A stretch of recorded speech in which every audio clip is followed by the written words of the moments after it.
आपका अपना YouTube channel प्रथम कोचिंग प्रतापगढ़ में स्वागत है।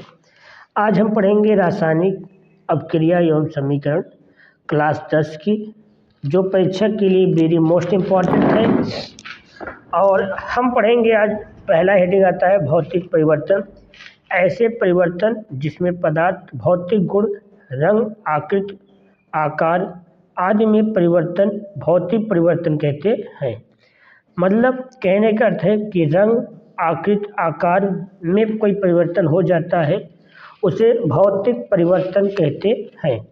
अगला आता है रासायनिक परिवर्तन। जब दो या दो से अधिक पदार्थ आपस में मिलकर एक नया सा पदार्थ बनाते हैं, उन्हें हम रासायनिक परिवर्तन कहते हैं। उदाहरण दूध से दही, गेहूं और चना को मिलाने पर आटा, और लोहे में जंग लगना, मोमबत्ती का जलना, ये सब क्या है? रासायनिक परिवर्तन। अगला आता है टॉपिक आपका रासायनिक समीकरण। एक पूर्ण रासायनिक समीकरण अभिकारक उत्पाद प्रतीकात्मक रूप से उसकी भौतिक अवस्था को प्रदर्शित करता है। जैसे मैग्नीशियम ऑक्सीजन को मिलाते हैं तो मैग्नीशियम ऑक्साइड बनता है, और यह मैग्नीशियम और ऑक्सीजन को जो मिलाना कहलाएगा उसे कहते हैं अभिकारक। क्या कहते हैं? अभिकारक। इससे नया पदार्थ बन रहा है, वह होता है उत्पाद। 2MgO प्लस ऑक्सीजन से MgO मैग्नीशियम ऑक्साइड बनता है। और मैग्नीशियम जो होती है वो सफ़ेद उजली ज्वाला के साथ जलती है। अगला आता है संतुलित समीकरण। क्या आता है? संतुलित रासायनिक समीकरण। संतुलित रासायनिक समीकरण अपक्रिया जब अभिकारकों में उपस्थित परमाणुओं की संख्या उत्पादों में उपस्थित परमाणुओं की संख्या के बराबर है, उसे संतुलित अपक्रिया कहते हैं। जैसे 4Na ऑक्सीजन के साथ सोडियम ऑक्साइड बनाता है, तो इसे संतुलित समीकरण कहते हैं। मतलब कहने का अर्थ है कि अभिकारक में तत्वों की संख्या और उत्पाद के तत्वों की संख्या दोनों क्या होंगी? समान होंगी। तो ऐसे समीकरण को या ऐसी अपक्रिया को संतुलित रासायनिक अपक्रिया कहते हैं। अगला आता है अवक्षेप। क्या आता है? अवक्षेप। अवक्षेप रासायनिक अपक्रिया के दौरान बने हुए विलयन से अलग होकर बैठ जाते हैं, अवक्षेप कहा जाता है। अवक्षेप जैसे घर में पनीर बनाना, चूने को पानी में घोलना। मान लीजिए आप कोई बर्तन लिए हैं और पनीर बना रहे हैं, पनीर में थोड़ा से जो अवशेष रह जाता, अलग हो जाता है, विलयन में अलग से बैठ जाते हैं, उसे ही कहते हैं अवक्षेप। क्या कहते हैं? अवक्षेप। और नोट लिखा है समीकरण को संतुलित करना क्यों आवश्यक है? क्योंकि द्रव्यमान संरक्षण का नियम दिया गया है। इसके वैज्ञानिक कौन है? द्रव्यमान संरक्षण का नियम लिओ-जोरियन वैज्ञानिक का नाम दिया गया है। अगला आता है रासायनिक अपक्रिया। रासायनिक अपक्रिया के प्रकार। रासायनिक अपक्रिया निम्न प्रकार के होते हैं। पहला, संयोजन अपक्रिया। जब दो या दो से अधिक पदार्थ संयोग करके एकल पदार्थ का निर्माण करते हैं, उस अपक्रिया को संयोजन अपक्रिया कहते हैं। जैसे दूध और नींबू को मिला दिया जाए तो क्या बनता है? पनीर। क्या बनेगा? पनीर। या देखिए आप लिखा है CaO H2O को आपस मिलाएंगे तो बूझा चूना CaOH का होल ट्वाइस प्लस उष्मा निकलती है। इसी तरह कार्बन ऑक्सीजन के साथ अपक्रिया करेगी तो कार्बन डाइऑक्साइड, हाइड्रोजन और ऑक्सीजन के साथ अपक्रिया करेगी, जल बनेगी। ऐसी सब अपक्रिया को क्या कहेंगे? संयोजन अपक्रिया। क्या कहेंगे? संयोजन अपक्रिया कहेंगे। आगे देखेंगे अपघटन या वियोजन अपक्रिया। अपघटन या वियोजन अपक्रिया जिसे कहते हैं डिकम्पोजिशन रिएक्शन। जब कोई पदार्थ बाहरी प्रभाव के कारण टूट जाता है और दो या दो से अधिक पदार्थों का निर्माण करता है तो वह अपक्रिया अपघटन अपक्रिया कहलाती है। यह अपक्रिया प्रकाश, उष्मा, विद्युत धारा होती है। उदाहरण जैसे AgCl सिल्वर क्लोराइड को सूर्य के प्रकाश में करते हैं तो Ag अलग हो जाता है, सिल्वर अलग हो जाता है। तो ऐसी अपक्रिया देखते हैं, यहाँ पर 2 तत्व है और यहाँ से ये टूट गया, तो ऐसे तत्वों को कहते हैं वियोजन या अपघटन अपक्रिया कहते हैं।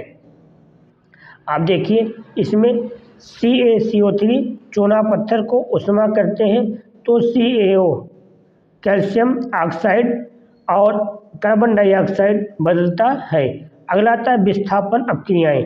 विस्थापन अपक्रियाएं ऐसी अपक्रियाएं जिसमें अधिक क्रियाशील पदार्थ यौगिक से क्रियाशील करके कम से कम क्रियाशील पदार्थों को यौगिकों को विस्थापन कर देता है, विस्थापन अपक्रिया कहलाती है। FeCuSO4 के साथ अपक्रिया करते हैं तो FeSO4 प्लस Cu प्राप्त होता है। Zn कॉपर सल्फेट के साथ अपक्रिया करेंगे तो यह इसके साथ विस्थापित हो रहा है, मतलब ZnSO4 और कॉपर अलग हो रहा है। तो ऐसी जो अपक्रिया होंगी उसे कहते हैं विस्थापन अपक्रिया। क्या कहते हैं? विस्थापन अपक्रिया। आता है अगला, देखते हैं द्विविस्थापन अपक्रिया। ऐसी अपक्रिया जिसमें अभिकारकों आयनों के मध्य विस्थापन होता है, जो 2 बार विस्थापन होता है, इसे द्विविस्थापन अपक्रिया कहते हैं। जैसे Na2SO4 सोडियम सल्फेट और BaCl2 बेरियम क्लोराइड के साथ अपक्रिया करते हैं तो यह बेरियम इसके साथ चला जाएगा, अर्थात BaSO4 बनेगा और NaCl बनेगा। इस प्रकार की जो अपक्रिया होती है उसे द्विविस्थापन अपक्रिया कहते हैं। अपचयन अपक्रिया, उपचयन अपक्रिया। उपचयन अपक्रिया ऑक्सीकरण अपक्रिया भी कहा जाता है। ऑक्सीजन को जोड़ता है, हाइड्रोजन को निकालता है। इस अपक्रिया को उपचयन अपक्रिया कहते हैं। जैसे कॉपर ऑक्सीजन के साथ अपक्रिया करते हैं तो कॉपर ऑक्साइड बनता है, उसे कहते हैं उपचयन। अगला आता है अपचयन अपक्रिया। वे अपक्रिया जो किसी पदार्थ में ऑक्सीजन का ह्रास होता है परंतु हाइड्रोजन जुड़ता है, उसे अपचयन अपक्रिया कहते हैं। CaO हाइड्रोजन का ह्रास होगा तो CO और H2O बनेगा। इस प्रकार की अपक्रिया को अपचयन अपक्रिया कहते हैं। अगला आता है रेडॉक्स अपक्रिया। रेडॉक्स अपक्रिया ऐसी अपक्रिया जिसमें उपचयन, ऑक्सीकरण तथा अपचयन दोनों प्रकार की अपक्रियाएं साथ होती हैं। रेडॉक्स या उपचयन अपक्रिया कहलाती है। मतलब कहने का मतलब है इसमें दोनों होगा, ऑक्सीकरण भी होगा और अपचयन भी होगा, तो ऐसी अपक्रिया को रेडॉक्स अपक्रिया कहते हैं। जैसे ZnO प्लस C कॉपर के साथ अपक्रिया करेंगे, जिंक बनेगा और कार्बन मोनोऑक्साइड ये बाहर हो जाएगा, कॉपर नहीं कार्बन। आगे आते हैं तो संक्षारण किसे कहते हैं? संक्षारण वेरी मोस्ट इम्पॉर्टेंट, जब धातुएं अपने पास अम्ल, वायु, आर्द्रता आदि के संपर्क में आती है तब वह धीरे धीरे संक्षिप्त में आ जाती है, खराब होकर नष्ट हो जाती है। ऐसे जो समीकरण होता है उसे संक्षारण कहते हैं। जैसे उदाहरण में देखेंगे, चांदी पर काले रंग की परत चढ़ना यह कैसी घटना है? संक्षारण है। लोहे पर जंग लगना, ये सब का क्रिया क्या है? संक्षारण है। अगला आता है विकृत गंधियाँ। क्या आती है? विकृत गंधियाँ। विकृत गंधियाँ वसा युक्त अथवा तेलीय खाद्य पदार्थों को जब लंबे समय तक रखा जाता है तब उपचयित होने पर तेल एवं वसा विकृत गंधी हो जाती है तथा स्वाद एवं गंध दोनों बदल जाते हैं।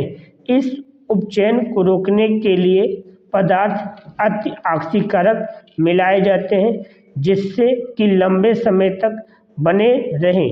इस विधि को विकृत गंधियाँ कहते हैं। विकृत गंधियाँ का मतलब है वैसे पदार्थ जिसमें तेल हो, वसा हो, उसको हम लंबे समय तक क्या कर सकते हैं? बनाए रखें, उसे विकृत गंधियाँ कहते हैं। जैसे आप लोग देखते हो चिप्स की थैली में ऑक्सीजन को हटाकर नाइट्रोजन गैस भर दी जाती है जिससे चिप्स काफ़ी समय तक चलता रहता है। आप बस आज यहीं तक आपका चैप्टर समाप्त होता है। तो आप इस यदि आपको पसंद आया हो तो आप लाइक करें, सब्सक्राइब करें